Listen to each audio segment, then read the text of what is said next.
ಶಿಕ್ಷಣ ಫೌಂಡೇಶನ್ ವತಿಯಿಂದ ನೀಡ್ತಕ್ಕಂಥ ಈ ಶಿಕ್ಷಾ ಕೋ ಪೈಲಟ್ ಒಂದು ಟ್ರೈನಿಂಗಿಗೆ ನಾನು ಸೆಲೆಕ್ಟ್ ಆದಾಗ ನನ್ನ ಮನಸ್ಸಿನಲ್ಲಿ ಮೂಡಿರ್ತಕ್ಕಂಥ ಭಾವನೆ ಏನು ಅಂತಂದ್ರೆ, ನನಗೆ ಕಂಪ್ಯೂಟರ್ ನಾಲೆಜ್ ಅಷ್ಟಾಗಿ ಕಡಿಮೆ. ನಾವು ಮೊಬೈಲ್ನಲ್ಲಿ ಏನು ಬೇಕಾದರೂ ಮಾಡ್ತೀವಿ, ಬಟ್ ಕಂಪ್ಯೂಟರ್ನಲ್ಲಿ ವರ್ಕ್ ಮಾಡಬೇಕು ಅಂತಂದ್ರೆ ನಮ್ಗೆ ಅದ್ರದ್ದು ಅಷ್ಟೊಂದು ಜ್ಞಾನ ಇರಲಿಲ್ಲ.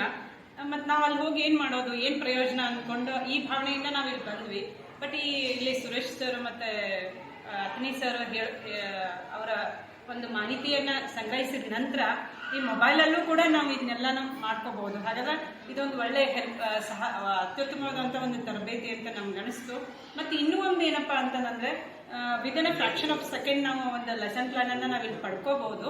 ಜೊತೆಗೆ ಇನ್ನೂ ಒಂದು ಇದ್ರದ್ದು ಪ್ಲಸ್ ಪಾಯಿಂಟ್ ಏನಪ್ಪ ಅಂತಂದರೆ, ಇದರಲ್ಲಿ ನಾವು ಮಾಡಿಫಿಕೇಶನ್ ಮಾಡ್ಕೋಬಹುದು. ಕೇವಲ ಅವ್ರು ಕೊಟ್ಟದ್ದನ್ನು ರೆಡಿಮೇಡ್ ಫುಡ್ಡನ್ನು ಹೇಗೆ ತಿನ್ನೋದಲ್ಲ, ನಾವು ಇದರಲ್ಲಿ ನಮಗೆ ಏನು ಬೇಕು, ಇದರಲ್ಲಿ ಏನನ್ನ ಬದಲಾವಣೆ ಮಾಡ್ಕೋಬೇಕು, ನಮ್ಗೆ ಸರಿ ಅನಿಸಿರ್ತಕ್ಕಂಥ ಅಂಶಗಳು ಯಾವುದು, ಇದರಲ್ಲಿ ನಮಗೆ ಬೇಡವಾಗಿರ್ತಕ್ಕಂಥ ಅಂಶಗಳನ್ನ ಡಿಲೀಟ್ ಮಾಡೋದು ಹೇಗೆ, ನಮ್ಮದೇ ಆದಂಥ ಹೊಸತನವನ್ನು ಸೇರಿಸ್ಕೊಳ್ಳೋದು ಹೇಗೆ, ಹೀಗೆ ಮಾಡಿಫಿಕೇಶನ್ ಮಾಡ್ಕೊಳ್ಳಿಕ್ಕೂ ಸಹಿತ ಚಾನ್ಸ್ ಇರೋದ್ರಿಂದ ಇದೊಂದು ಅತ್ಯುತ್ತಮವಾದಂಥ ಟ್ರೈನಿಂಗ್ ಅಂತ ಹೇಳಕ್ಕೆ ಇಷ್ಟಪಡ್ತೀನಿ.